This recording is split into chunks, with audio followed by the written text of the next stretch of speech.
Oke, Bismillahirrahmanirrahim. Assalamualaikum warahmatullahi wabarakatuh. Waalaikumsalam warahmatullahi wabarakatuh. Alhamdulillahirabbil alamin wassalatu wassalamu ala asyrofil anbiya'i wal mursalin Sayyidina wa maulana Muhammadin wa ala alihi washabihi ajmain amma ba'du. Alhamdulillah pada malam ini kita mengucapkan puja dan puji ke hadirat Allah Subhanahu wa taala. Ya, kita masih diberi kesehatan, masih diberikan kenikmatan yang masih bisa kita bermuwajahah, kita mengkaji kajian Islam tematik. Salawat dan salam juga kita sampaikan kepada junjungan Rasulullah Nabi Muhammad SAW, kepada para keluarga dan sahabat beliau dan pengikutnya sampai akhir zaman.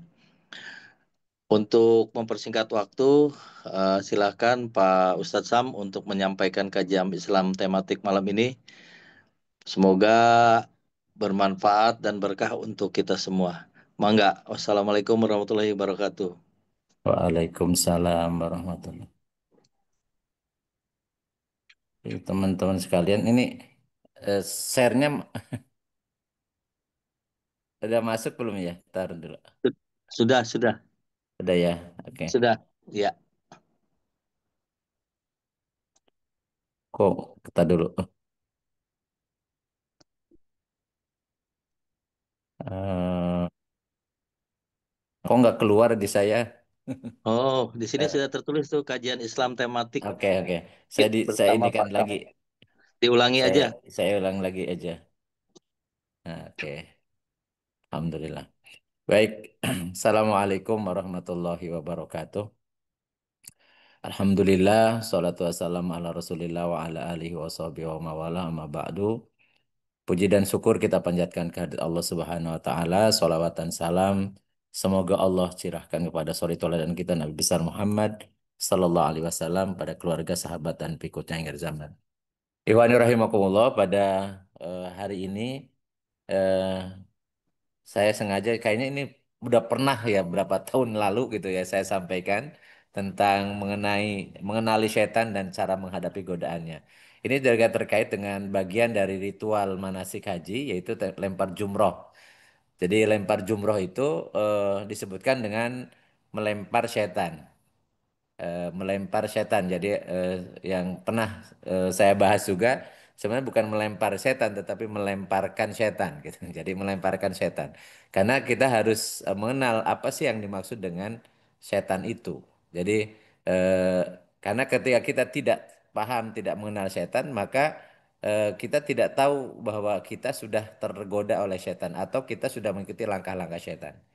Jadi Allah Subhanahu wa taala memerintahkan kepada kita untuk atau melarang kepada kita untuk mengikuti langkah-langkah setan. Ya ayyuhalladzina amanu udkhulu fis-silmi kafah wa la tattabi'u khutuwati syaiton innahu lakum aduwwum mubin.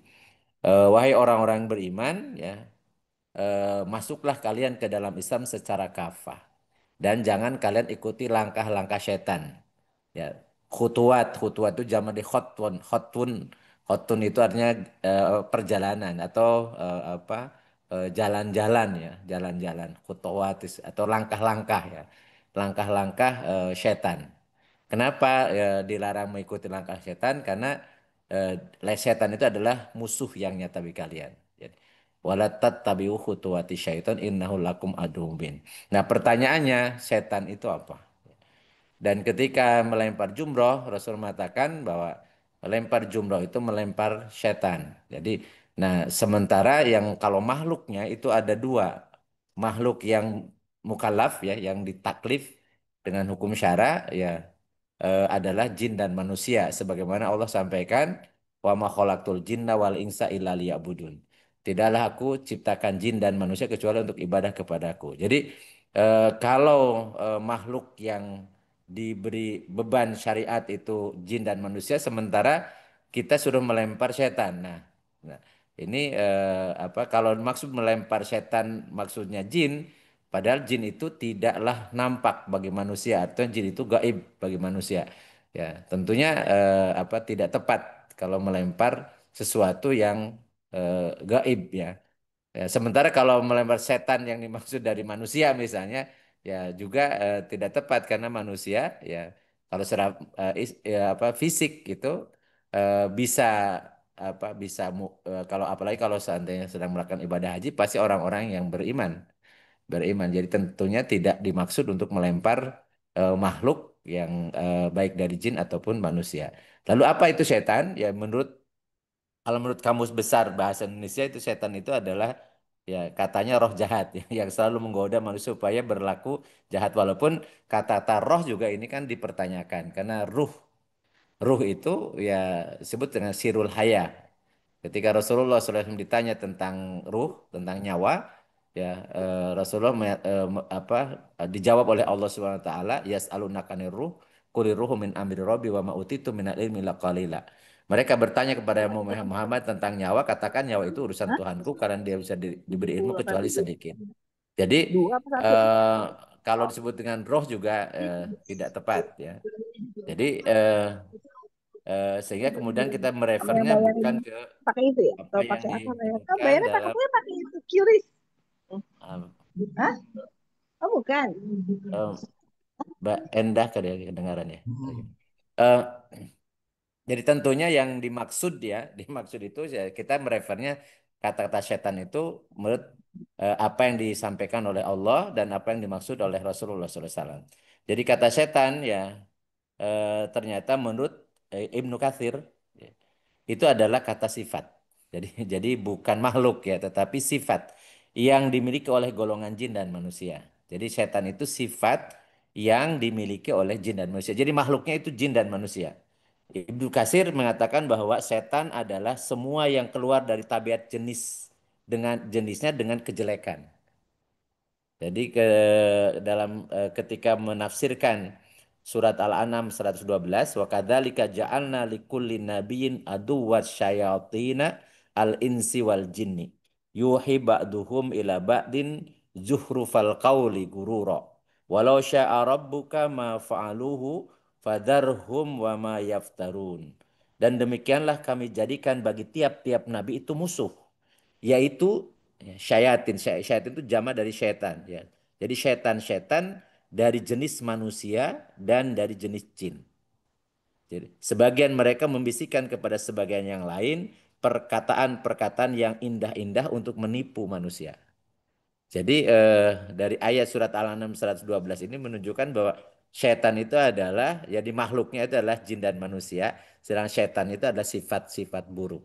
Atau ketika kita membaca surat Al-Fajr ya, jadi ketika Allah bersumpah tentang jiwa, wa nafsi wa masawaha, falhama fujuroha wa taqwaha. Jadi demi penciptaan jiwa dan penyempurnaan penciptaan jiwa, demi jiwa dan penyempurnaan penciptaannya, maka kami ilhamkan kepada jiwa itu fujuroha wa taqwaha. Jadi setan itu adalah fujurnya. Fujurnya. Jadi fujur dari jiwa. Jadi fujur dari jiwa. Fujuroha. Jadi haknya kepada nafsi. Jadi fujur nafsi. Jadi fujur jiwa itu adalah setan. Jadi sifat buruk. Lawannya adalah watakwaha. Ya, takwa itu ketaatan, ketundukan, kepatuhan. Sehingga difahami setan itu adalah sifat dan bukan makhluk. Jadi segala perilaku jahat yang menentang Allah dan mengakibatkan murkanya adalah sifat setan. Jadi perilaku buruk atau setan bisa dilakukan oleh jin dan manusia. Jadi karena setiap jiwa yang punya jiwa itu jin dan manusia itu memiliki potensi untuk keburukan, jadi fujurnya.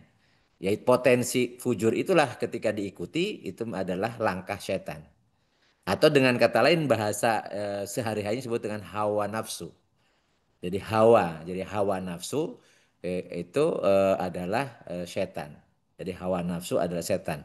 Jadi sifat buruk yang ada pada setiap jiwa, baik dari kalangan jin ataupun manusia. Nah, kemudian ini sebagaimana tadi saya sampaikan di dalam surat Asy-Syams ya. Wa nafsi wa masawaha fa'alhama fujuraha wa taqwa qad aflaha man zakaha wa qad khaba man dasaha. Jadi sebenarnya misi kita hidup di dunia itu adalah mensucikan jiwa. Mensucikan jiwa dari mana? Dari fujur. Jadi demi jiwa dan penyempurnaan penciptaan jiwa, maka kami telah ilhamkan kepada jiwa itu kefasihan. Jadi jalan fujurnya itu, fujur itu diterjemahkan kefasikan, ya. Wa taqwa dan ketaatannya, ya sesungguhnya beruntunglah orang yang mensucikan jiwanya. Mensucikan dari apa? Dari fujur. Dan sungguhnya merugi orang yang mengotori jiwanya. Mengotori dengan apa? Yang mengotori dengan fujur. Jadi kita suruh melaksanakan ketaatan atau mengikuti ketakwaannya, bukan fujurnya. Dan Rasulullah SAW dalam sebuah hadis menyatakan, la yu'minu ahadukum hatta yakuna hawahu taba'an lima ji'tu bih. Tidaklah beriman salah seorang dari kalian sampai hawa nafsunya. Jadi sampai hawanya, sampai fujurnya, sampai setannya, potensi buruknya itu, hawa nafsunya itu mengikuti apa yang aku bawa, yaitu Al-Quran dan As-Sunnah. Jadi ketika dia mengikuti Al-Quran dan Sunnah itulah takwanya. Karena takwa itu melaksanakan perintah Allah menjauhi seluruh larangannya. Jadi misi hidup kita adalah menundukkan hawa nafsu supaya mengikuti Al-Quran dan As-Sunnah. Ya. Kemudian menundukkan hawa nafsu itu eh, agar kita membersihkan ya jiwa kita dari potensi setan. Jadi potensi sifat-sifat buruk yang memang secara potensinya sama 50-50 di dalam jiwa kita. Ada fujurnya, ada takwanya. Dan Allah mengedepankan fujurnya. Maka dari itu kalau seandainya ada orang yang lebih cenderung kepada fujur, memang fujur itu di depan. Dan sementara takwa itu sesudah fujur. Jadi kalau dia bisa menundukkan fujurnya, maka yang muncul ada ketakwaannya. Dan itu pekerjaan yang sangat berat yang oleh Rasulullah SAW disebut dengan jihadul akbar. Jadi ketika Rasulullah pulang dari berjihad, beliau mengatakan kita baru pulang dari jihad kecil, walaupun sudah mengalahkan musuh ya. Dan kita akan kembali kepada jihad akbar. Apa jihad akbar itu? Yaitu menundukkan hawa nafsu. Karena rupanya menundukkan hawa nafsu itu setiap saat dimanapun kita berada. Sementara jihad berperang itu ada mulainya, ada akhirnya. Ada menang, ada kalah, ada selesai gitu. Ada batas waktu. Tetapi mengikuti memerangi hawa nafsu, jadi menundukkan hawa nafsu itu sepanjang ya hayat di kandung badan. Jadi sampai kita di akhir kehidupan kita. Ya husnul khotimah atau su'ul khotimah. Itu kita ditentukan oleh kita bisa mengendalikan hawa nafsu atau tidak. Maka itu begitu pentingnya pemahaman tentang setan yaitu hawa nafsu itu agar kita tidak menjadi orang yang merugi. Jadi orang-orang yang ingin husnul khotimah mau tidak mau harus istiqomah mensucikan dirinya dengan membersihkan atau tidak mengikuti tuntunan setan, tuntunan hawa nafsu. Ya. Jadi dalam surat Al-A'raf ya setan dari kalangan jin itu telah bersumpah. Ingat yang makhluk yang pertama dari kalangan jin itu Allah ciptakan namanya iblis. Dalam surat Al-Kahfi iblis itu kana minal jinni. Ya iblis itu adalah bagian dari jin. Sementara manusia pertama adalah Adam. Jadi dua makhluk ini ya. Jadi kalau iblis itu ternyata potensi buruknya yang diikuti. Makanya disebut dengan iblis itu setannya jadi dedengkotnya setan. Karena yang mencontohkan mengikuti hawa nafsu itu yang pertama adalah iblis. Ya, iblis. Ya, kemudian diikutilah oleh keturunan-keturunannya dan kemudian iblis itu berhasil untuk menggoda Adam. Dan ketika kemudian diberikan sanksi, maka dia sudah bersumpah dan kemudian sumpah itu diberikan izin oleh Allah Subhanahu wa taala. Di dalam surat Al-A'raf ayat 16-17 ya Allah berfirman, "Qala fabima agwaitani laqudanna lahum siratal mustaqim." Jadi iblis mengatakan bahwa karena engkau telah menghukum aku tersesat, maka aku benar-benar akan menghalang-halangi mereka dari jalan engkau yang lurus. Summa la'atiyannahum min baini aidihim wa min khalfihim wa an aimanihim wa an syama'ilihim. Wala tajidu aksarahum syakirin. Dan kemudian sumpahnya iblis itu bapaknya jin itu kemudian dia mengatakan aku akan mendatangi mereka dari arah muka, dari arah belakang, dari samping kanan, dari samping kiri mereka. Ya, sehingga engkau tidak akan mendapati kebanyakan dari mereka yang bersyukur. Jadi artinya banyak yang kufur itu karena memang telah dari sumpah dari tokohnya setan yaitu iblis ya dari kalangan jin yang kemudian dia memang kerjaannya adalah menggoda, menghalang-halangi agar Bani Adam ini, anak cucu Adam itu tidak mengikuti takwanya. Jadi disuruh mengikuti fujurnya atau mengikuti hawa nafsunya. Dan sumpah itu akan terwujud. Ya.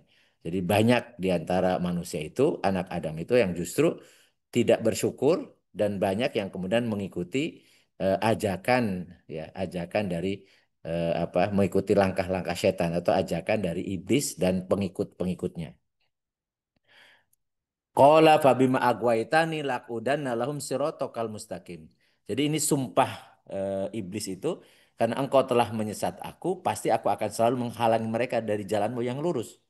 Jadi dalam tafsir itu ya, mendengar pernyataan Allah tersebut, iblis menjawab, karena engkau telah menyesatkan aku dengan menetapkan kesesatan padaku sampai hari kiamat, aku bersumpah pasti aku akan selalu menghalangi mereka, yaitu anak Adam dan anak cucunya, dari jalanmu yang lurus, yaitu jalan kebaikan yang dapat mengantarkan manusia menuju kebahagiaan dunia akhirat.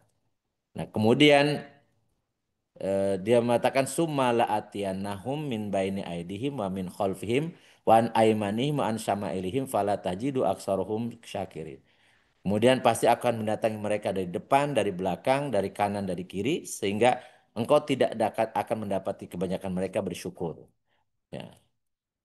Jadi kemudian ya tadi di tafsir Ibnu Katsir mengatakan bahwa iblis kemudian mengatakan, untuk mewujudkan tujuanku ini aku akan menempuh berbagai cara. Pasti aku akan mendatangi mereka dari segala penjuru, dari depan, dari belakang, dari kanan dan dari kiri. Dan karena mereka amat lemah, jadi ya, Bani Adam ini anak lemah, maksudnya lemah akidahnya, engkau tidak akan mendapati kebanyakan mereka bersyukur atas nikmat-nikmatmu, yaitu yang tergoda oleh setan. Ya. Nah, kemudian dalam surat Al-Hijr ayat 39, qala rabbi bima agwaitani la zayyina lahum fil ardi wa la ugwiyannahum ajmain.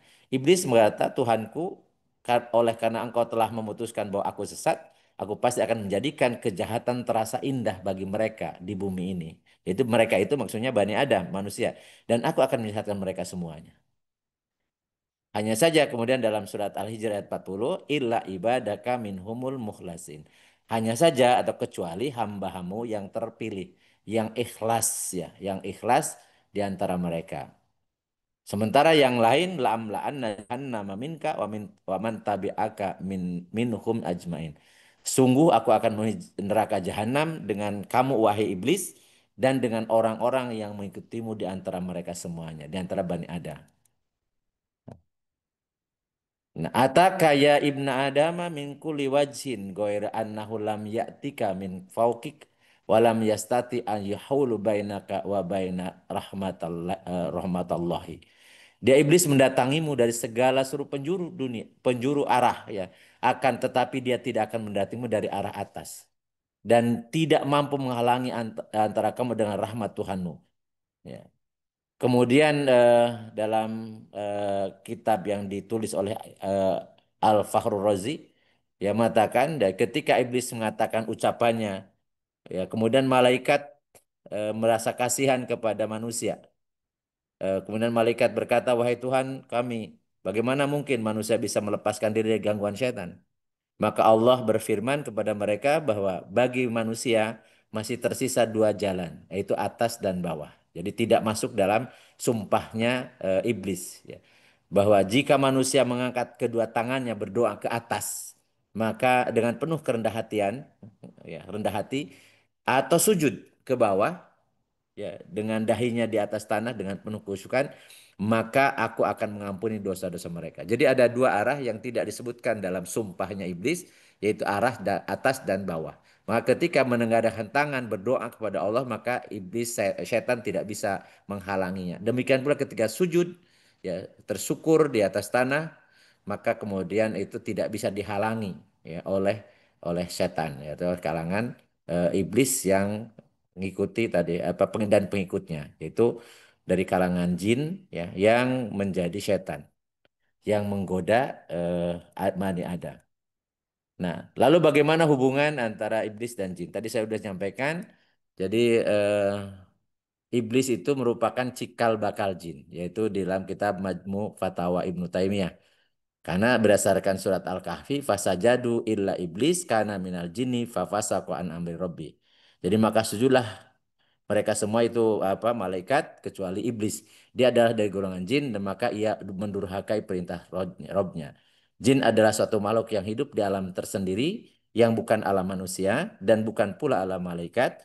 Jin bisa melihat manusia tetapi manusia tidak dapat melihat jin dalam wujud aslinya ya kecuali nabi pernah menyampaikan beliau melihat melihat jin ya melihat jin. Nah, tapi manusia biasa tidak bisa melihat jin. Kalau toh pun diberikan kemampuan melihat, maka itu musibah. Ya. Musibah karena kalau melihat yang gaib ini kan jadi masalah. Ya. Karena orang lain tidak bisa melihat, dia akan melihat jadi bermasalah. Nanti dia bisa ngomong sendiri, bisa ngobrol sendiri. Ya, karena dia bisa melihat jin, orang lain tidak bisa melihat. Ya, justru memang jin itu yang makhluk gaib yang itu memang di antara mereka ada yang mengikuti misi dari bapaknya, itu dari iblis untuk menggoda manusia. Maka dari itu dalam surat An-Nas ya, Allah berfirman, Kul a'udzu birabbin nas, malikin nas, ilahin nas, min syarril waswasil khannas. Alladzi yuwaswisu fi sudurin nas, minal jinnati wan nas. Yang suka meragu-ragukan dalam hati manusia. Itu yaitu maksudnya adalah setan dari kalangan jin, minal jinnati wan nas, dari kalangan jin dan manusia. Nah, bagaimana menghadapi godaan setan? Ya, maka yang pertama yang harus kita lakukan, kita selalu meminta perlindungan pada Allah. Yaitu dengan membaca ta'awud. Wa imma yanzaghannaka minasyaitoni nazgun fasta'id billah. Jadi Allah berfirman dalam surat Fusilat ayat 36, dan apabila setan mengganggumu dengan suatu godaan, maka mohonlah perlindungan kepada Allah. Jadi fasta'id billah. Jadi baca ta'awud. Jadi a'udzu billahi minasyaitonir rajim. Aku berlindung kepada Allah dari godaan setan yang terkutuk. Jadi ini apa dengan bisa redaksi yang berbeda ya. Misalnya a'udzu bikalimatillahi tammati min syarri ma khalaq. Ya, syarri ma khalaq maksudnya adalah juga godaan setan ya. Jadi keburukan-keburukan yang dibuat. Atau tadi a'udzubillahi minasyaitonirrajim. Jadi dibiasakan kita untuk minta perlindungan pada Allah ya. Atau kalau misalnya tidak pakai bahasa Arab pun atau tidak yang ada dalam Al-Qur'an juga boleh kita kemudian minta kepada Allah dengan bahasa kita. Mohon perlindungan dari godaan setan ya. Demikian pula ketika kita hubungan suami istri, kemudian ketika kita mendoakan anak-anak kita ya. Jadi kita minta perlindungan kepada Allah dari godaan setan. Jadi itu yang pertama. Kemudian yang kedua adalah melaksanakan sholat berjamaah. Jadi mulai sholat berjamaah itu akan menghalangi dari peluang setan akan mengganggu. Jadi Rasulullah SAW menyatakan, "Ma min salasatin fi qaryatin wala badwin la tuqamu fihim as-salatu illa istahadu alaihi musyayatin atau syaitanu fa alaika bil jamaah fa innama bi ya'kulu dhi'ba al-qasiyah." Tiga orang yang berada di satu kampung atau perkampungan dan mereka tidak melaksanakan sholat berjamaah, maka setan telah merasuki mereka. Karena itulah lakukanlah sholat berjamaah karena serigala hanya akan memangsa kambing yang memisahkan diri dari jamaah. Jadi kalau sendirian terasa khusyuk, ya terasa khusyuk ternyata itu bagian dari manipulasi dari setan. Jadi kayaknya enak kalau sholat sendirian. Padahal sebenarnya itulah yang Allah sebutkan atau Rasulullah sampaikan bahwa godaan setan itu. Jadi setan itu akan membuat orang nyaman menyendiri. Yang kemudian nanti kalau sholat sendirian itu seakan-akan khusyuk padahal yang pasti tidak akan mungkin khusyuk. Beda dengan sholat jamaah karena di antara jamaah itu ada yang khusyuk, ada yang tidak. Jadi ketika ada yang mau tergoda oleh setan maka dia akan terbawa pahalanya akan disamakan dengan orang-orang yang khusyuk. Maka jamaah itu adalah salah satu tameng dari godaan setan yang akan merugikan kita. Jadi maka itu disyariatkan untuk laki-laki terutama yang mukimin ya untuk sholat berjamaah, sholat 5 waktu maksudnya berjamaah di masjid. Kemudian berlindung kepada Allah dari godaan setan yang terkutuk ini bacaan rutin kita. Kemudian sholat malam. Jadi sholat malam pun disebutkan oleh Rasulullah SAW. Alaikum biqiyamil lail fa innahu da'bu solihina qablakum wa huwa qurbatun ila rabbikum wa mukaffaratun lisayat wa minhatun lil ism. Jadi lakukanlah qiyamul lail, sholat malam, karena ia akan merupakan karena sholat malam itu merupakan kebiasaan orang-orang soleh sebelum kalian. Jadi orang-orang para sahabat, para salafus soleh itu memang ya karakternya salah satu kebiasaan rutinitasnya adalah sholat malam, yaitu maksudnya sholat tahajud. Dan sholat tahajud itu sarana untuk mendekatkan diri kepada Rob kalian, jadi kepada Allah, menghapuskan dosa kalian dan akan menjauhkan kalian dari berbuat dosa. Ingat, godaan setan itu akan menuju ke dosa. Jadi kalau kita terbiasa dengan sholat malam, maka secara otomatis kita akan punya cara menjauhkan diri dari godaan setan yang akan menjerumuskan kita untuk berbuat dosa. Jadi orang-orang yang biasa sholat malam itu ketika akan berbuat dosa itu ada pencegahnya. Jadi ketika dia zikir, ketika dia berdoa, dia merasa takut kalau seandainya berbuat salah. Dan kalaupun terlanjur berbuat salah, maka ketika sholat malam dia bermohon kepada Allah agar Allah mengampuni dosa kita. Jadi sehingga muhasabah itu terjadi pada setiap malam sehingga tidak akan menyisakan kesempatan setan untuk menggoda atau tadi ya di kalangan setan dari kalangan jin ya, atau dari iblisnya sendiri atau bahkan dari kalangan manusia yang akan memprovokasi untuk berbuat maksiat kemudian karena dia selalu dikir kepada Allah selalu dekat pada Allah maka akan tidak akan mempengaruhi apa yang dia lakukan. Jadi itulah yang dimaksud minhatun lil ismi. Jadi akan menjauhkan diri dari perbuatan dosa.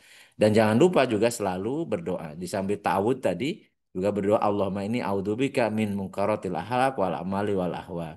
Ya Allah aku berlindung ya kepadamu dari akhlak yang jelek maksudnya dari amal yang jelek dari hawa nafsu yang jelek. Jadi dari hawa nafsu agar Allah selalu melindungi kita sehingga hawa nafsu kita tunduk patuh kepada apa yang Allah tetapkan yang dibawa oleh Rasulullah SAW yaitu Al-Quran dan As-Sunnah. Dan di antara doa yang yang bisa kita baca selain doa setelah sholat tahajud ya, itu bisa jadi doa seperti ini yang kita baca. Tapi tidak mesti harus harus seperti ini. Bisa kita doa yang mana saja yang diajarkan Rasulullah. Intinya ya kalau kita memohon kepada Allah ya memohon salah satu yang memohon perlindungan dari godaan setan. Maka disyariatkan juga sebelum tidur ya biasakan baca surat Al-Ikhlas, kemudian baca Muawwidhatain yang disebut dengan Muawwidhatain. Jadi dua surat meminta perlindungan pada Allah yaitu Qul a'udzu birabbil falaq dan Qul a'udzu birabbin nas. Kemudian baca ayat kursi ya. Kemudian eh, kalau sempat juga waktunya ada ya tiga ayat terakhir surat Al-Baqarah. Tapi minimalnya baca ayat kursi karena ayat kursi itu diriwayatkan dari Abu Hurairah bahwa Abu Hurairah pernah ya menangkap pencuri ketika beliau ditugaskan untuk menjaga Baitul Mal sampai 3 malam berturut-turut. Ternyata malam ketiga kemudian dia mengatakan mau diserahkan ke Rasul. Maling ini mengatakan aku akan ajarkan kepadamu kalau engkau membaca ya ini maka setan akan takut kepadamu. Maksudnya jin ya, setan di kalangan jin akan takut padamu. Yaitu Allahu la ilaha illahu wal hayyul qayyum. Jadi surat Al-Baqarah ya, yaitu disebut ayat kursi. Dan ketika sampaikan kepada Rasulullah kata Rasulullah, dia sebenarnya telah berbohong tapi apa yang disampaikannya benar. Jadi membaca ayat kursi itu salah satu juga bacaan yang akan melindungi kita dari tipu daya atau godaan syaitan. Jadi makanya sebelum tidur upayakan kita membaca ayat kursi. Selain Al-Ikhlas, Al-Falaq, Qul a'udzu birabbil falaq dan Qul a'udzu birabbin nas dan kemudian ayat kursi untuk minta perlindungan pada Allah. Di samping bisa doa ini Allahumma inni as'alukal afwa wal afiyah fid dunya wal akhirah. Allahumma inni as'alukal afwa wal afiyah fid dini wa dunya wa ahli wa mali. Allahumma astur aurati wa amin ra'auti. Allahumma hfadni min baini yadai wa min khalfi wa an yamini wa an shimali wa min fauqi wa a'udzubika bi udmatika an uqtala min tahti. Ya Allah, sesungguhnya aku mohon kepadamu ampunan dan keselamatan di dunia dan di akhirat. Ya Allah, aku mohon kepadamu ampunan dan keselamatan dalam agama, dunia, keluarga, dan hartaku. Ya Allah, tutuplah auratku dan amankanlah ketakutanku. Ya Allah, jagalah diriku dari depan, dari belakang, dari sebelah kanan, sebelah kiriku, serta dari atas. Dan aku berlindung dengan kesebaranmu agar tidak dibinasakan dengan tiba-tiba dari bawahku. Jadi minta perlindungan pada Allah dari maksudnya ini dari godaan setan. Karena setan itu bapaknya ya, bapaknya jin yaitu iblis telah bersumpah dia akan menggoda ya, anak Adam dari depan, belakang, kanan, kiri. Kecuali ada dua arah, yaitu atas dan bawah. Demikian yang ingin saya sampaikan untuk mengingat lagi kepada kita, karena serius godaan setan ini ternyata tidak terasa. Ya, kita apalagi sekarang sarananya sangat banyak. Jadi harusnya kita mendahulukan yang wajib, maka kita habiskan waktu misalnya yang mubah begitu mengasyikkan ya, melaksanakan yang mubah sehingga kita jangankan yang sunnah, yang wajib pun bisa dilalaikan. Itu karena tadi godaan setan. Bahkan Rasulullah SAW mengomentari seorang laki-laki yang bangunnya kesiangan tidak sholat subuh. Rasul mengatakan dakarojulun bala syaitonu fi udunahi. Jadi Rasulullah mengomentari bahwa laki-laki itu telah dikencingi oleh setan pada kedua telinganya. Nah, tentunya maksud di situ bukan kencing yang dimaksud seperti kencingnya manusia ya. Jadi kencing setan itu maksudnya sebuah bentuk diberikan najis atau dikotori. Jadi telinganya itu kemudian ditutupi dengan sesuatu yang melalaikan, yaitu tidak melaksanakan sholat. Maka disebutkan bala syaitonu. Jadi setan mengencingi fi udunaihi dua telinganya. Itu sebuah ungkapan yang sebenarnya bukan faktanya bakal kencing ya sebagaimana kencing manusia, tetapi ditutup telinganya itu dari untuk berbuat baik, malah ngikuti keinginan atau kehendak hawa nafsunya. Jadi nyaman, berbanyak alasan ya, apa karena kecapean dan seterusnya. Jadi maka kalau misalnya kita bangun, upayakan ada waktu untuk kita sholat tahajud. Maka ketika kita sholat tahajud, kemudian kita bangun, berdoa, kemudian ambil air wudhu, ya kalau kita harus mandi wajib mandi dulu, ya kemudian sholat tahajud, ya walaupun mungkin 2 rakaat dan kita mohon perlindungan pada Allah, maka insya Allah sehari itu dia akan terlindungi ya dari godaan setan yang akan menjerumuskan. Tetapi begitu dari awal hari kemudian kita membiarkan diri kita ngikuti apa kehendak hawa nafsu, maka bisa jadi sehari itu dia akan selalu mengikuti ya tuntutan dari hawa nafsu atau mengikuti langkah-langkah setan. Ya, ya mudah-mudahan ya ini menjadi perhatian kita semua karena ya usia kita ya tidaklah muda lagi, dan kematian itu sudah kepasti.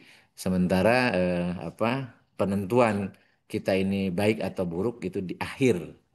Maka mau tidak mau istiqomah dalam kebaikan, menundukkan seluruh hawa nafsu itu menjadi kata yang harus kita pegang, suatu keniscayaan.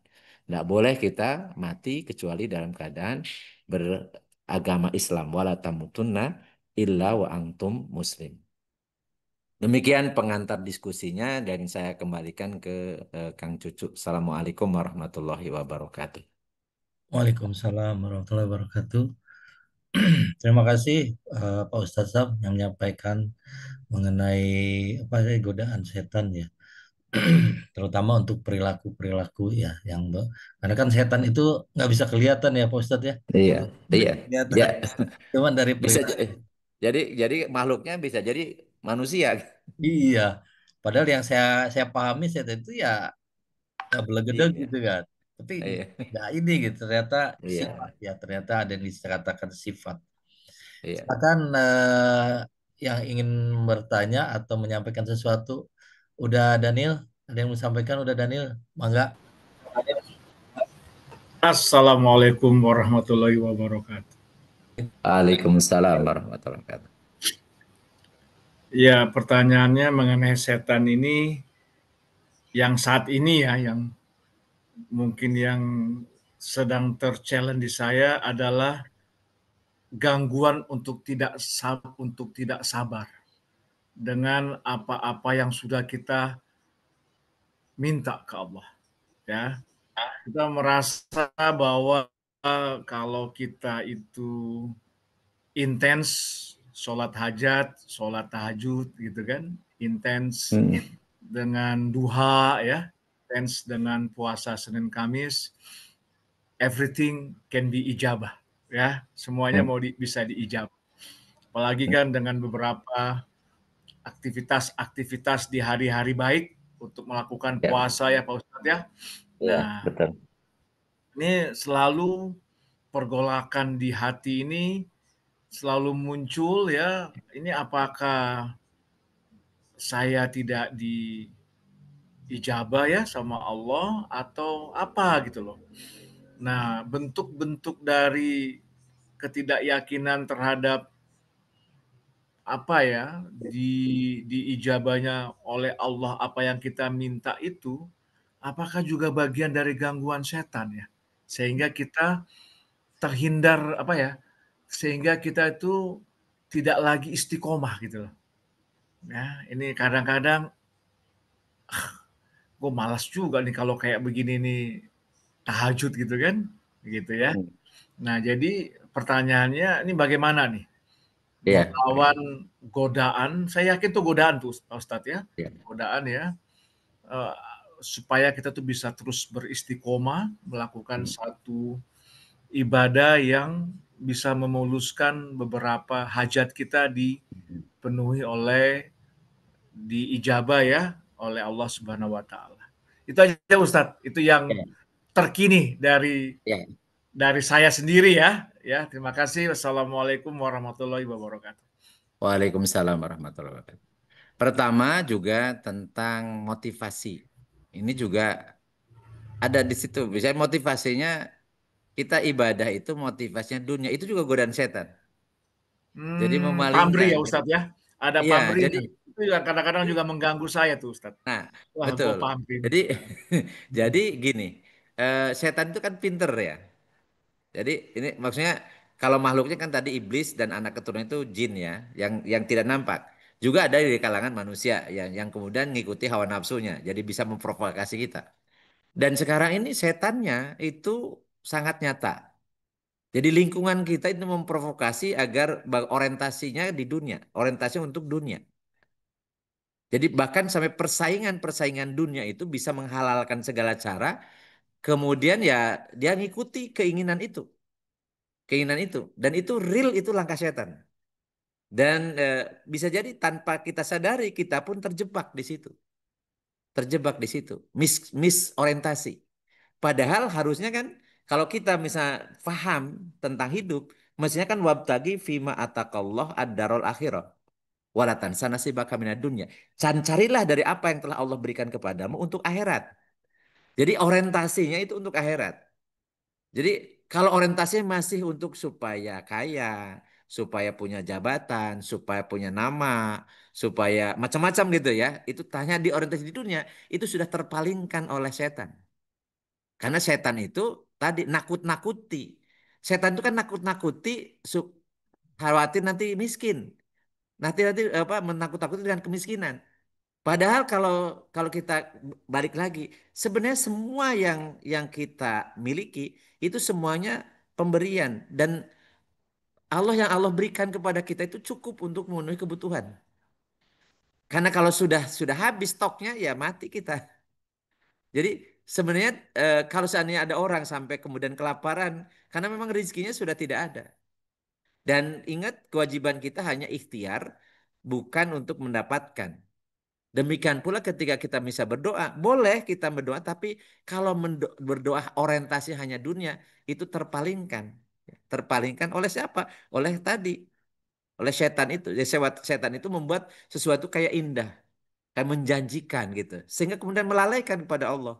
Jadi lalai kepada Allah itu artinya ya dia sahun, lalai kepada Allah artinya tidak zikir, tidak ingat kepada Allah. Begitu kemudian kita membiasakan diri, sholat pun orientasinya lillahi ta'ala, karena Allah. Ya. Kemudian apa dia yakin Allah akan memberikan kecukupan atas apa yang telah menjadi kebutuhan kita, ya keyakinan itu, dan tidak mengurangi ikhtiar kita yang bisa kita lakukan. Karena kembali lagi harus memahami dengan benar kata tawakal. Ya, saya sering mengulang-ulang tawakal itu. Ya, tawakal itu kan seperti burung. Ya Rasulullah mengatakan lau anakum tatawakkaluna 'alallahi haqqa tawakkuli la razaqakumullah kama yarzuqu tayra tagdu himason wa taruhu bitonan. Rasul mengatakan kalau kalian benar-benar tawakal dengan tawakal yang sebenar-benarnya maka pasti Allah akan ngasih rizki sebagaimana Allah ngasih rizki pada seekor burung. Itu burung itu tokoh tawakal. Apa yang dilakukan untuk burung itu?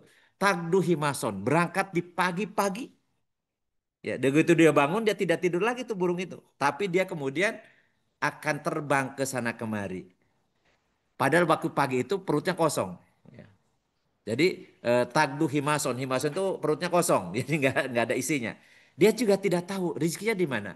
Tapi dia ikhtiar, dia terbang ke sana kemari. Wataruhu bitonan pulang di sore hari dengan perutnya yang sudah kenyang. Jadi dia Allah sediakan rizkinya gitu ya. Jadi itu tawakal. Jadi tawakal itu identik dengan ikhtiar. Tetapi dia yakin hasil Allah yang menentukan. Sebagaimana burung kan gitu ya. Jadi itulah yang harus kita lakukan. Jadi ikhtiar kita cuma harusnya ikhtiar saja. Sedangkan yang Allah kasih itu tergantung kehendak Allah. Jadi Allah yang ngasihnya. Makanya Allah menyatakan tuh dalam surat Toha ya, dalam surat apa tuh yang mengatakan wa may yattaqillah yaj'al lahu makhraja wa yarzuqhu min haitsu la yahtasib. Wa may yatawakkal Allah fahuwa hasbuh. Jadi siapa yang bertakwa kepada Allah, maka Allah akan berikan jalan keluar. Wa may yattaqillah yaj'al lahu makhraja. Jadi Allah akan ngasih di takwa dulu aja kita.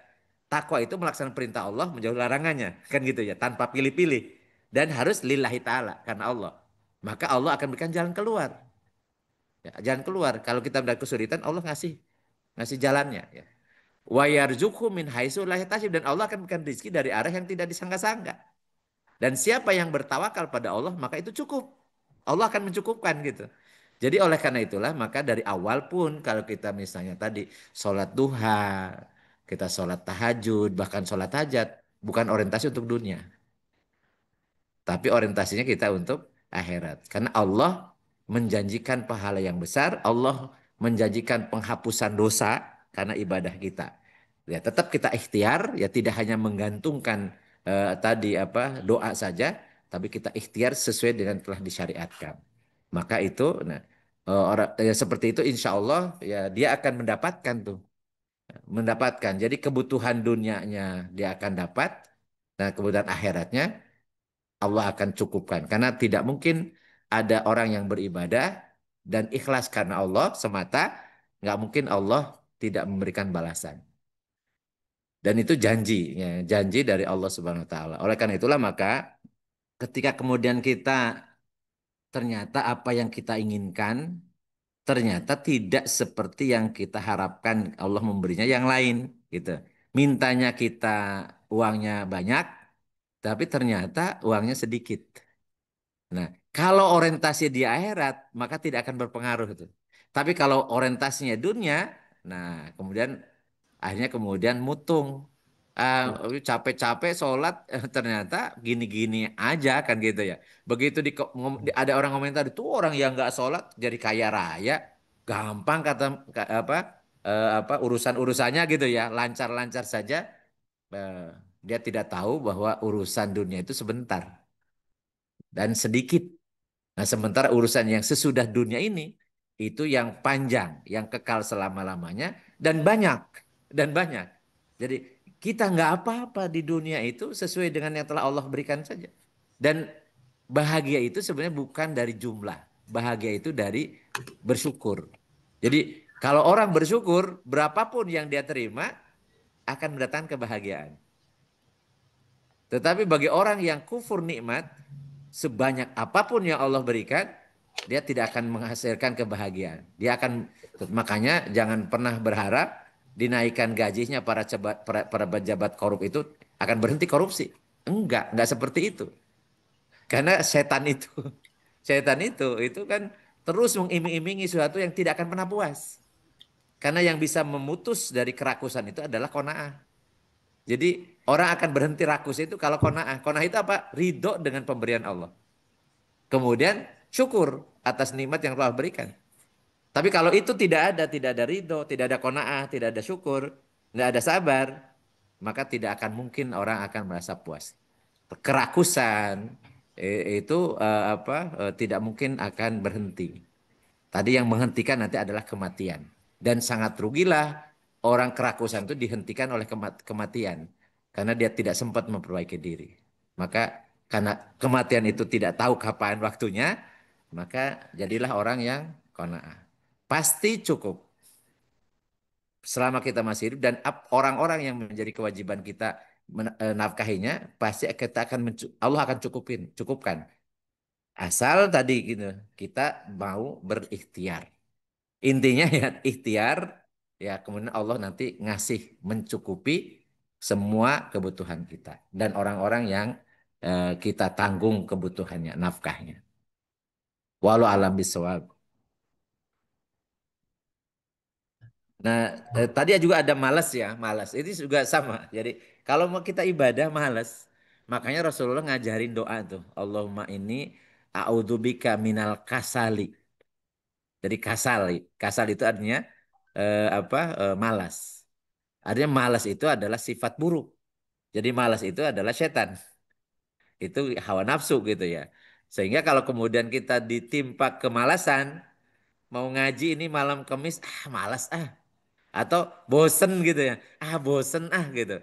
Atau mau sholat ini, ya, nggak sekali-kali nggak apa-apalah di rumah aja. Nah kata-kata sekali, gimana kalau ajal tiba ketika mengatakan sekali-kali? Itu hati-hatinya, karena kita tidak tahu kan. Karena ajal itu ida jaa ajaluhum fala yastakhiruna sa'atan wa la yastaqdimun. Apabila ajal telah tiba, nggak bisa diundurkan, nggak bisa dimajukan, meskipun satu saat. Karena penyebab kematian itu cuma satu. Jadi la yasul mautu illa bintihal ajal. Tidak akan terjadi kematian kecuali ajalnya tiba. Jadi bukan karena sakit. Bukan karena sakit. Bukan karena dia kena penyakit jantung. Dengan tumor dan seterusnya. Enggak. Itu mah keadaan ketika ajal tiba. Banyak orang tidak sakit. Sehat bugar. Ya satu walafiat. Dari ajalnya tiba. Meninggal dia. Karena memang ya itu dan karena ajal tidak diduga-duga, nggak tahu gitu, disebut bagtatan ya, tiba-tiba, maka kita tidak boleh menyempatkan untuk berbuat maksiat atau tidak boleh malas untuk berbuat baik. Karena ketika ajal tiba ketika kita malas, ini masalah. Ya, disebutnya su'ul khotimah. Ya, kita berharap karena kita terus bersabar ya melaksanakan ketaatan ini ya nanti yang memutuskan ketaatan kita adalah ajal. Jadi ajalnya tiba ketika kita taat. Wala tamutunna illa wa antum muslimun. Janganlah kalian mati kecuali dalam keadaan muslim, beragama Islam, menjalankan syariat Islam. Artinya pada kematian itu bukan wewenang kita untuk menerima atau menolaknya. Ini menunjukkan bahwa pesan yang sangat kuat dari Allah agar kita mempertahankan iman dan Islam kita ketika ajal tiba gitu. Artinya kita harus istiqomah. Jadi kalau makanya udah mulai malas, kita ingat tuh. Ini kalau ajal kita tiba gimana? Nah, gitu. Ketika kemudian kita malas misal sholat malam.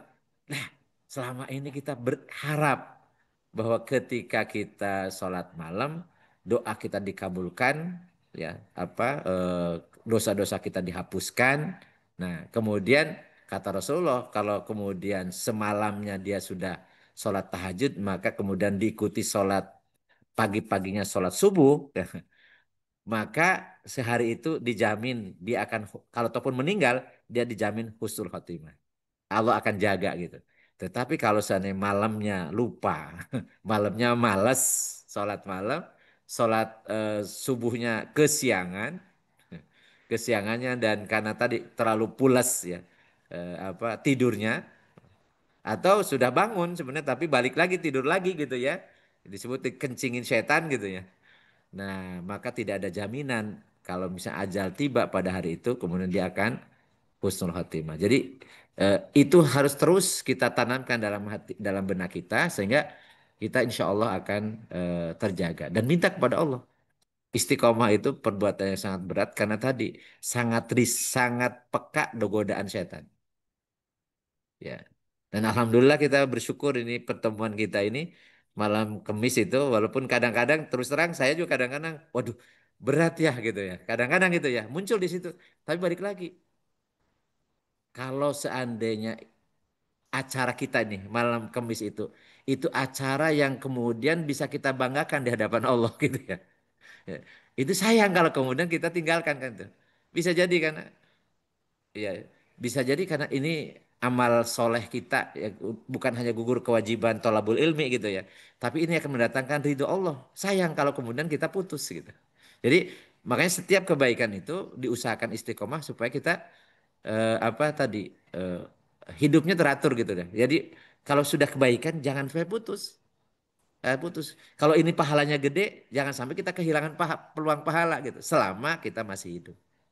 Kan khawatirnya begitu kita malas, begitu mau balik lagi, ya tadi apa malu, ada segan ya. Ini godaan setan semua itu. Demikian pula sholat misalnya, apalagi kalau secara sholat berjamaah, kita sudah senang sholat berjamaah itu dibantu oleh para malaikat tuh untuk menyenangi itu. Begitu sekali-kali, malas ah. Nah, ternyata untuk membangkitkan semangat lagi sulit. Karena tadi begitu kata malas itu terucap dan diikuti, setan ada peluang tuh, ada celah untuk menggoda kita. Udah, dibuat sibuk, ya buat sibuk. Wah, ternyata nggak sempat. Nggak sempat boro-boro berjamaah di masjid. Di rumah pun kadang-kadang telat-telat kan gitu. Sesempatnya saja. Terus itu. Jadi jangan pernah ngasih celah kesempatan setan masuk menggoda kita. Jangan pernah. Pokoknya bismillah gitu ya. Bismillah. Ya balik lagi karena setan itu adalah hawa nafsu bisa dalam diri kita sendiri. Ditambah nanti kompor-kompor dari kalangan jin dan manusia. Yuwaswisu fisudurinas. Udah tambah sulit lagi kalau sudah komunitasnya ternyata komunitas kelompok setan. Bisa jadi ya. Jirimnya manusia tapi dia ngajaknya maksiat. Ada juga. Itu ada kumpulannya, ada grupnya. Ya. Ya beda kan grup ini makanya grup ini pasti ngajak ngaji, ngajak ibadah kan gitu ya. Tapi ada grup yang lain bisa jadi ngajaknya nggak ibadah, nggak ngaji, ngajaknya maksiat bisa jadi ada gitu. Ya kalau seandainya teman-teman ada yang punya grup seperti itu, cepat keluar, cepat selamatkan diri. Karena nanti nggak terasa itu, nggak terasa. Jadi kemudian kita salah menempatkan prioritas. Karena lingkungan yaitu dan yuwaswisu pisuridah itu ternyata minal jinnati wanas. Jadi wujud setannya itu bisa jadi dalam bentuk tadi apa teman kita sendiri atau tadi ya, kelompok kita sendiri ya. Jadi hati-hati. Jadi maka dekatlah, berkelompoklah, berjamaahlah dengan orang-orang yang saleh, orang yang selalu mengingat Allah, orang yang selalu saling mengingatkan dalam kebaikan atau saling menasehati, saling mengingatkan dalam kesabaran. Ya. Tawasobil haq wa tawasobis sabr. Itu Kang Cucu dan insya Allah lah kita berusaha untuk saling ya, saling. Dan jangan lupa juga saya nasihatin juga ya. Jangan sampai kemudian saya gak males ini repot ini. Ya, ya. Jadi itu berlaku tawasobil hak wa tawasobil. Jadi saling ya, saling mengingatkan. Dan alhamdulillah ya, alhamdulillah sampai hari ini ya kita bisa selalu ya, selalu berupaya kecuali ada halangan syar'i ya. Halangan syar'i ya karena ada ya tadi karena saya tidak bisa atau teman-teman juga tidak sempat karena ada kegiatan yang ini ya bukan karena malas ya tapi kalau karena malas itu pasti itu godaan setan atau sempat ya tapi ternyata ngantuk ya ingat ngantuk juga godaan setan loh ya makanya kalau mau ngaji saya minum kopi jadi ya makanya kopi itu bisa memberikan keberkahan tuh minimal kalau saya ngisi pengajian kalau minum kopi dulu nggak ngantuk. Sampai ada kemudian yang berujar itu jadi kopi itu akan mendatangkan tadi berkah katanya, akan bisa masukkan ke surga. Itu kata orang santri-santri yang ketemu saya itu karena sebenarnya saya bilang bukan karena kopinya sebenarnya, tapi karena kita bisa tidak ngantuk dan berbuat baik. Tapi kalau minum kopi tidak ngantuk untuk maksiat mah jadi bermasalah gitu. Bisa jadi kopi mendatangkan kemudorotan, bukan keberkahan. Ya tergantung sebenarnya, bukan kopinya gitu. Tapi artinya kita tahu kalau seandainya apa ngantuk dan ngantuk itu kalau kita sedang berbuat baik ngantuk itu juga dari godaan dari setan, ya kita bisa perbaikilah bisa dengan minum kopi dulu atau ya wudhu dulu atau yang lain lah. Jadi sehingga fresh ya seger. Silakan Kang Cucu, mangga kalau ada yang mau komentari juga ada yang Ya, terima ada yang kasih chat. Pak Ustaz, ini ada dari Kang Topik. Oh, udah Hmm. Daniel, udah cukup Kang Daniel. Udah cukup ya. Oke. Dari Kang Topik nih. Assalamualaikum Ustadz. Adakah alasan yang membolehkan untuk tidak berjamaah di masjid atau di musola karena masalah hujan, lebat, atau memang tidak ada alasan apapun gitu harus berjamaah? Ya. Kan, Ustadz? Jadi Rasulullah SAW menjadikan hujan itu sebagai alasan rukhsah untuk jamak pada saat itu. Karena dulu ketika hidup Rasul, Masjid Nabawi itu kalau hujan itu pasti akan apa karena kan apa penutupnya atapnya kan dari daun kurma ya. Jadi sehingga hujan dan kemudian di bawahnya itu apa lantainya itu ya tidak seperti sekarang gitu. Jadi ketika hujan maka kemudian sahabat tidak mungkin sholat berjamaah di Masjid Nabawi. Tidak mungkin kan. Jadi itu sebenarnya ada uzur gitu ya, ada uzur. Maka kemudian dikasih rusoh. Ketika hujan, maka sholatlah kalian di tempat tinggal kalian masing-masing. Dan jamak, yaitu kalau misalnya maghrib dijamak ke isya atau isya dijamak ke maghrib. Itu karena hujan dulu menjadi uzur. Tidak mungkin sholat berjamaah di Masjid Nabawi. Tentunya walaupun itu ada hadisnya, tidak tepat kalau itu jadikan alasan untuk kita di sini. Ya, di sini apalagi misalnya di saya misalnya di komplek IPB itu kan dekat ke masjid. Dan ternyata kalaupun hujan saya bisa bawa payung. Dan kemudian ketika di masjid mesinnya tidak bocor, jadi bisa bisa nyaman di situ, malah lebih enak kan gitu ya. Jadi bisa lebih enak karena di situ bersih, wangi dan seterusnya. Sehingga kemudian tadi kalau cerita tentang hujan, maka kita lihat apakah hujannya itu menjadi uzur syar'i. Artinya mengakibatkan tidak mungkin misalnya melewati hujan yang lebat itu tidak mungkin apalagi apa petir dan seterusnya gitu ya. Maka bisa jadi itu menjadi alasan syar'i dan yang mengukur itu kita tidak bisa kemudian kita buat generalisir. Jadi yang sebagian kelompok yang mengatakan bahwa kalau hujan ya walaupun kita tidak sulit ya itu jadi ujur karena Rasulullah memberikan ujur itu menurut saya sih kurang tepat. Kenapa? Karena dulu kenapa Rasulullah menjadikan hujan itu uzur?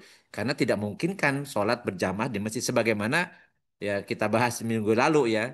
Jadi ketika sholat Jumat sama sholat Id, ketika udah sholat Id kemudian dibolehkan untuk tidak sholat Jumat karena udah udur. Jadi orang-orang yang dari kampung, orang-orang yang nomaden, orang-orang yang jauh tempat tinggalnya ketika dia berangkat sholat Id, maka kemudian kalau nunggu sampai sholat Jumat ya dia tidak bisa kurban tidak bisa memotong kurban atau pulangnya juga akan terlambat atau dia sudah terlanjur lapar dulu dan seterusnya maka kemudian dibolehkan dia tidak sholat Jumat karena ada udur syar'i.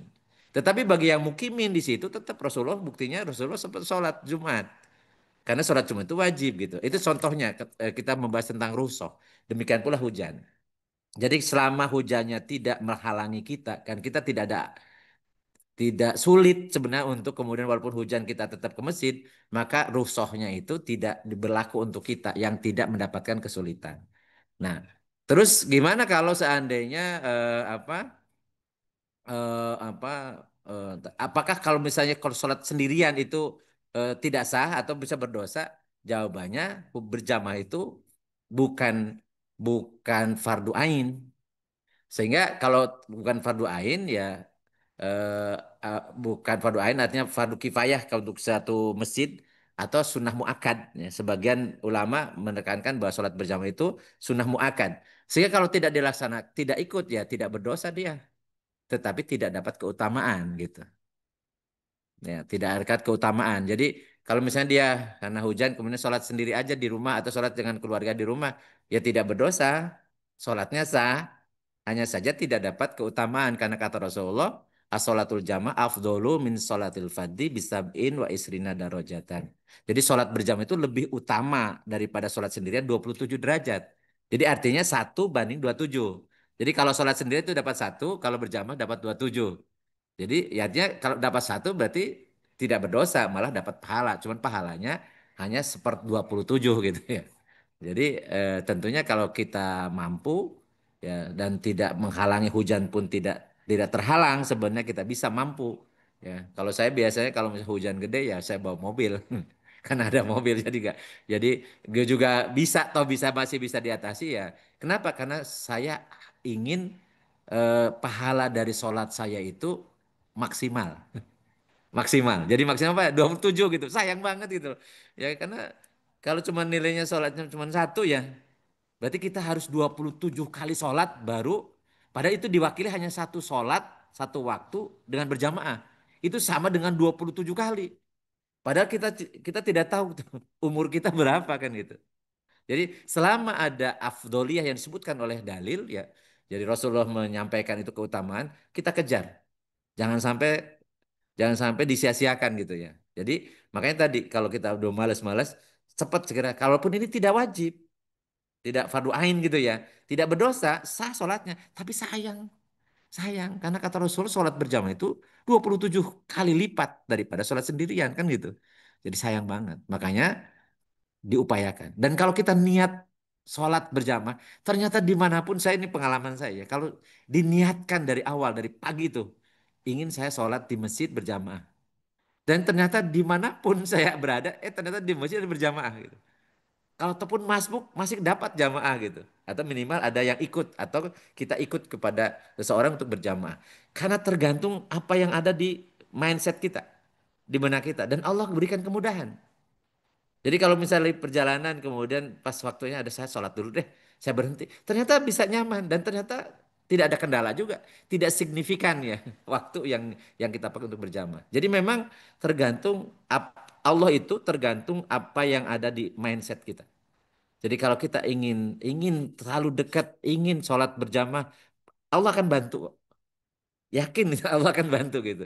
Tapi kalau kita udah jangankan lagi perjalanan macam-macam ada lagi santai pun kemudian meremehkan, ya sulit lah. Sulit kalau ujuk-ujuk kemudian jadi rajin gitu ya. Jadi kebiasaan, pembiasaan gitu. Jadi itu kaitannya dengan sholat jamaah. Jadi untuk usia-usia seperti kita ini memang sudah sepatutnya ya yang abdoliyah kita kita kejar gitu ya. Kita kejar gitu. Ya karena tadi usia sudah mendekati 60 ya. Ya, terus kesempatan yang Allah berikan tinggal berapa waktu lagi.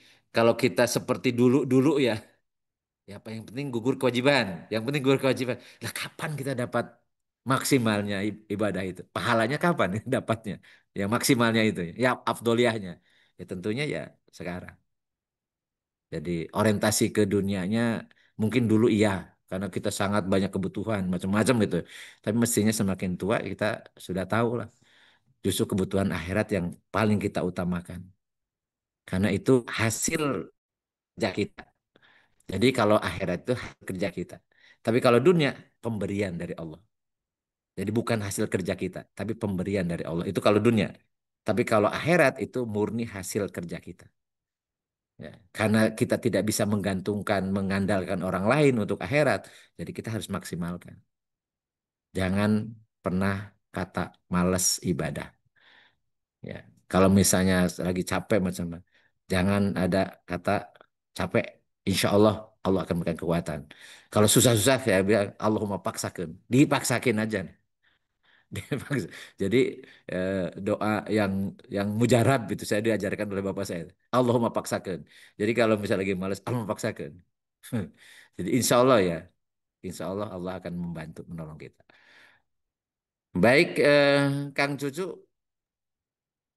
Kasih Pak Ustadz. masih ada waktu, masih ada. Ya, ya Kang Taufik, ini wajahnya nggak kelihatan ya. Oh iya, punten. Ada Mas Gugut tuh, Ya, jadi. Mas Ugut, silahkan ada yang mengucapkan Mas Ugut. Ya, Assalamualaikum warahmatullahi wabarakatuh. Sebetulnya ini juga kesalahan nih Waalaikumsalam. mau apa? Mau nggak sengaja mau nyalain kamera, tapi ya udah nggak apa-apa gini Kang. Jadi kan beberapa hari ini ya ya masuk apa kayak tadi lah saya kan ke dokter gigi gitu Kang. Nah Hmm. pas di dokter gigi ternyata dokternya tuh terlambat datang sehingga selesai melakukan tindakan ke sayanya itu melewati jam maghrib gitu Kang. Hmm. Nah sehingga sehingga saya terlambat sholat maghrib dan walaupun ya alhamdulillah waktu di rumah sekarang di rumah sakit ada musola saya masuk ke musola. Nah Hmm. tapi apakah itu sudah mengurangi apa ke apa namanya ya ke pahalanya lah ya Kang. Keutamaan itu. Ya keutamaannya gitu. Padahal kan Hmm. niatnya tidak untuk itu hanya Ya, karena ternyata tindakan apa ya, tindakan apa namanya tindakan yang dilakukan dokternya memang cukup butuh waktu panjang ya, sehingga ya, melewati itu gitu Kang. ya, Nah, apakah ya, itu juga apa bisa ya cukup menggugurkan dari keutamaan tadi gitu loh Kang. ya. Gitu aja Kang. Coba. Jadi gini, Allah itu maha tahu. Jadi di mindset kita ini Allah itu maha tahu. Maha tahu. Jadi jangankan yang terucap, yang ada di dalam hati, dalam pikiran Allah tahu. Jadi maka kemudian Allah itu kan memberikan pahala, ganjaran sesuai dengan apa yang diniatkan. Makanya Rasul mengatakan innamal a'malu binniyat walikulli imri'in ma nawa. Jadi sesungguhnya setiap amalan tergantung niatnya dan setiap orang akan dapat pahala sesuai dengan niatnya. Jadi niatnya itu memang biasa sholat berjamaah, biasa sholat ini. Dan niatnya itu hanya untuk berobat. Ternyata kan berobatnya ini menghabiskan waktu sehingga kita tidak sholat tepat waktu, tidak juga berjamaah. Allah Maha tahu. Jadi mindset kita itu Allah Maha tahu. Bahkan kemudian pura-pura kita ya, pura-pura sibuk misalnya. Allah dikira Allah nggak tahu. Bahwa kita pura-pura sibuk. Ya kan? Padahal sebenarnya Ya, malas kan gitu ya. Jangan malas gitu. Jadi ya itu kalau kaitannya dengan hubungan kita karena ibadah ini kan tandimu ala kotil insan birobi. Jadi hubungan manusia dengan Tuhannya. Ini sangat privasi. ya. Yang tahu persis dia, Mm-mm. yang tahu persis dia kondisinya. Makanya tentang rusoh tadi, bisa dijama atau itu ya dia yang tahu gitu. Dan Allah itu kan la yukallifullahu nafsan illa wus'aha. Jadi Allah itu tidak membebankan kepada seorang itu kecuali sesuai kemampuannya. Jadi ketika memang kita tidak mampu, tidak dibikin-bikin gitu ya. Ya. Tidak dibikin-bikin. Ya Allah tahu gitu ya. Karena Ya. kita beribadah kepada zat yang maha tahu. Ya. Beda dengan manusia kan manusia itu pun bisa makanya sebenarnya gini, ada orang suka ngasih alibi kepada orang. Ya. Jadi ada yang ngomong saya, Ustadz mohon maaf saya mau belum bisa sholat berjamaah di masjid karena saya itu sibuk. Padahal buat apa ngasih alibi ke saya? Kan saya kan nggak punya hubungan apa-apa gitu. Kan dia sholat itu kan bukan bukan saya setuju atau saya ridho atau tidak ridho kan itu bukan ini saya pun kan seperti itu kepada Allah kan gitu. Apakah saya Ya. ikhlas atau tidak sholat itu kan ya hanya saya yang tahu gitu kan. Demikian pula orang. Kadang-kadang orang, kenapa orang kok kemudian ngasih alasan ke saya? Padahal nggak ada hubungannya apa-apa. Kan dia alasannya kan kepada Allah dan Allah mah tahu. Bahwa dia bisa pura-pura sibuk, pura-pura nggak punya waktu macam-macam. Kan dia sendiri yang tahu. Karena kalau dia jujur, ya, yang dia ibadah itu karena Allah dan Allah mah tahu gitu. Jadi keyakinan itulah sebenarnya yang akan kemudian mengakibatkan kita disiplin. Namanya muraqabah. Karena Allah itu pasti makanya ketika bertanya ya Rasulullah ditanya soal Jibril, tapi Jibril menyerupai manusia kan. Jadi Ya. ketika tanya apa itu iman? Iman itu ya tadi engkau beriman kepada Allah dan Rasulnya. Kemudian apa itu Islam? Islam itu melaksanakan dari syahadat, sholat, zakat, puasa, ibadah haji. Ketika tanya wamal wah ihsan, apa itu ihsan? Kemudian Rasul mengatakan anta budallaha ka'annaka tarahu fa illam yakun tarahu fa innahu yaraka. Engkau beribadah kepada Allah seakan-akan engkau melihatnya. Dan kalau engkau tidak bisa melihat Allah, maka tahuilah Allah melihatmu.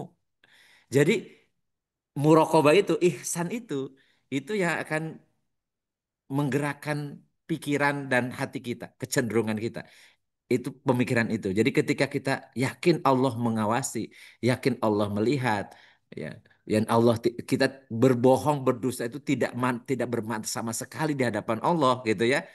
Maka insya Allah itulah yang akan menentukan ibadah kita diterima atau tidak. Ibadah kita pahalanya gede atau tidak gitu.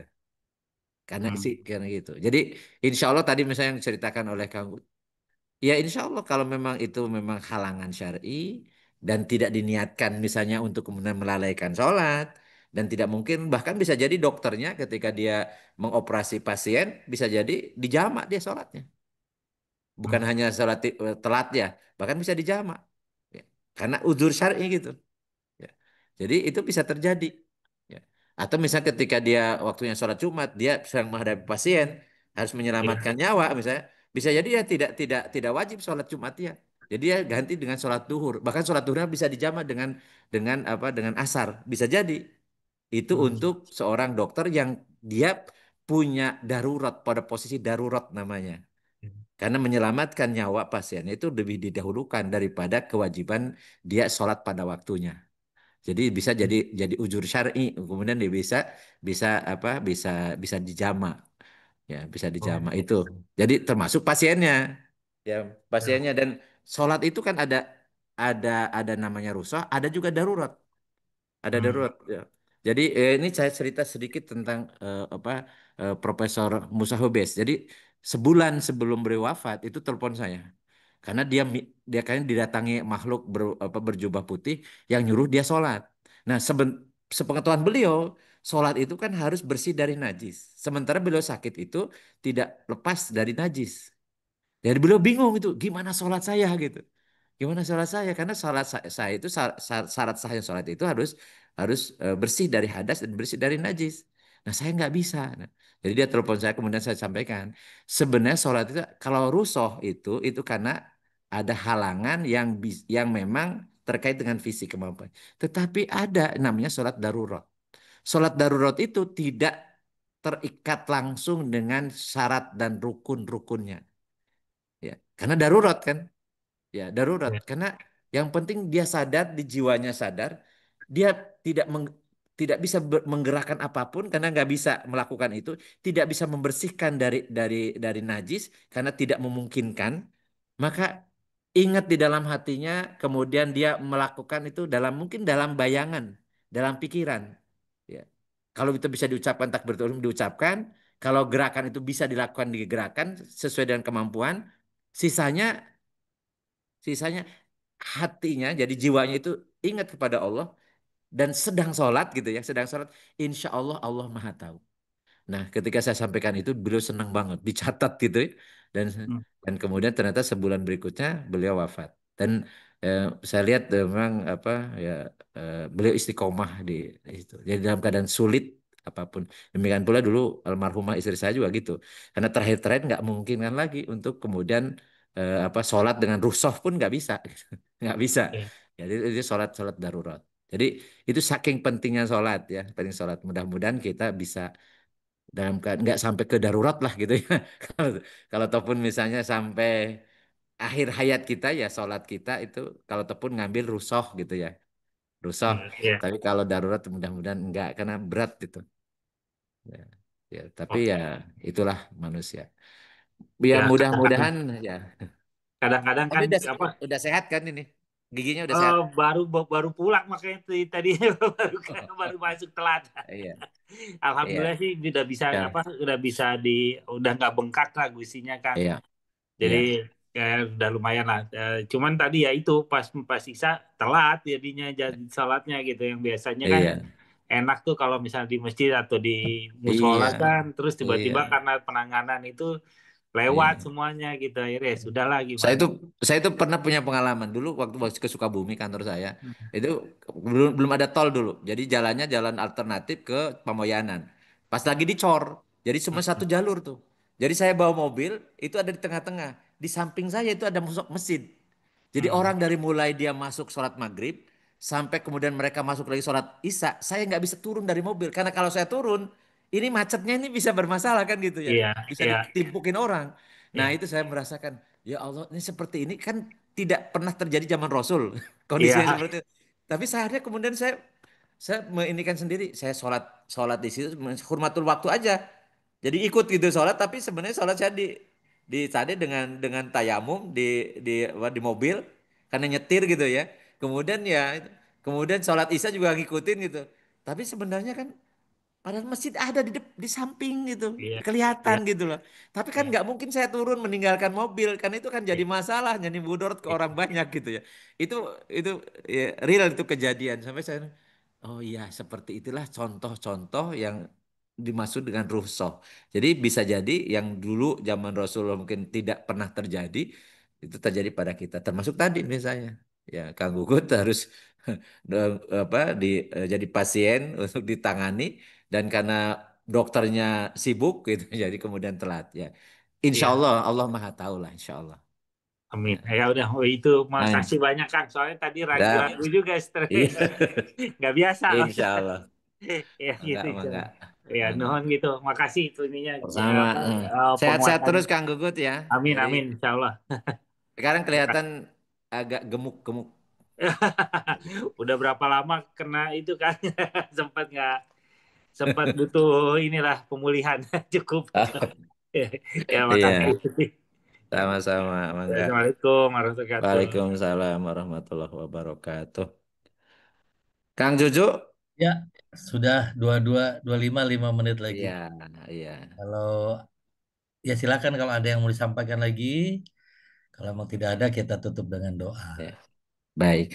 Insya Allah kan minggu depan kita ah, intinya istiqomah ya. Jadi Ya Allah. jadi karena tadi Allah berfirman kan innalladzina qalu rabbuna Allah tsumastaqamu tatanazzalu alaihil malaikatu alla takhafu wa la tahzanu wa absyiru bil jannati allati kuntum tu'adun. Sesungguhnya orang mengatakan Tuhan kami adalah Allah kemudian istiqomah. Istiqomah itu konsekuen konsisten ya. Maka Allah akan menurunkan malaikat tatanazzalu alal malaikat, akan turun malaikat sambil membisikkan kepada jiwa kita, kepada hati kita, Allah takhafu wa la tahzanu. Jangan khawatir, jangan takut, jangan sedih. Jangan tahu. Jadi ternyata orang yang hilang rasa khawatir hidupnya, hilang rasa sedih, itu orang bahagia. Orang bahagia. Jadi kalau kita tidak khawatir hidupnya, tidak khawatir, kemudian tidak sedih, nah itu kan orang bahagia di dunianya. Karena malaikat akan membisikkan, maka hati kita merasa tenang, tentram gitu ya. Karena kata malaikat Allah takhafu wala tahzanu. Jangan takut, jangan khawatir menghadapi hidup ini. Kemudian jangan sedih ya. Nah, apalagi tadi wa absyiru bil jannati lati kuntum tu'adun. Berikah kabar gembira dengan surga yang telah disediakan, yang telah dijanjikan. Maka istiqomah itu menjadi syarat kita mendapat hidup bahagia. Bahagianya itu di dunia dan bahagia di akhirat. Bahagia di dunia itu ketika hilang rasa khawatir, hilang rasa sedih. Di akhirat tentunya bahagia itu loh. Wabsyiru bil jannah, bil jannati. Jadi dengan kabar gembira dengan surga yang kholidina fiha abada, kekal selama-lamanya. Jadi ternyata istiqomah itu mutlak menjadi syarat hidup bahagia di dunia dan masuk surga. Begitu kita tidak istiqomah, di dunia tidak ada jaminan kebahagiaan, penuh dengan kegelisahan, penuh dengan kekhawatiran, penuh dengan kekecewaan, penuh dengan amarah, penuh dengan ketakutan, kesedihan, dan seterusnya. Nah, di akhirat tidak dijamin dengan surga. Bahkan kemudian mendapatkan sanksi yang berat berupa neraka. Nauzubillah summa naudzubillah. Baik, mudah-mudahan apa yang kita bahas ada manfaatnya. Insya Allah minggu depan kita berjumpa lagi. Mudah-mudahan diberikan kesehatan dan kita doakan sahabat-sahabat kita yang sedang sakit diberikan kesembuhan. Sahabat-sahabat kita yang sedang kesulitan ekonomi Allah berikan kelapangan rezekinya. Sahabat-sahabat kita yang punya hajat dan juga anak-anak yang punya hajat untuk bisa melanjutkan sekolah, kuliah dan seterusnya mudah-mudahan oleh Allah diwujudkan cita-cita harapannya dan kita tetap dalam kondisi berkeluarga, keluarga yang sakinah mawadah warahmah. Allahumma Amin. sholli wa sallim wa barik ala sayyidina wa habibina wa karimina wa dhuhrina wa lana Muhammad wa Amin. sallim radhiyallahu tabarak wa ta'ala an kulli sahabati rasulillahi ajmain. Allahumma anfa'na bima 'allamtana wa alimna ma yanfa'una wa zidna ilman nafi'an. Allahumma yassir lana umurana kullaha wa la tu'assir alaina. Allahumma asil maqasidana. Rabbana la tuzigh qulubana ba'da idh hadaitana wa hab lana min ladunka rahmatan innaka antal wahhab. Rabbana atina fid dunya hasanah wa fil akhirati hasanah wa qina adzabannar. Wa sallallahu ala sayyidina Muhammadin wa ala alihi wa sahbihi wa barik wasallim. Subhanakallahumma wa bihamdika asyhadu an la ilaha illa anta astaghfiruka wa atubu ilaik. Subhana rabbika rabbil izzati amma yasifun wa salamun alal mursalin walhamdulillahi rabbil alamin. Billahi taufiq hidayah. Assalamualaikum warahmatullahi Wih, ini wabarakatuh. setan itu ada tadi ada jin pakai Waalaikumsalam warahmatullahi wabarakatuh. Apa sih, Gut? jinnya pakai ini pakai apa tuh ijo-ijo tuh. Sembarangan. Kacau. Oh, Ya udah, jinnya sampai ketemu. berkumis. Sampai ketemu. Assalamualaikum. Waalaikumsalam warahmatullahi wabarakatuh. Saya tutup ya.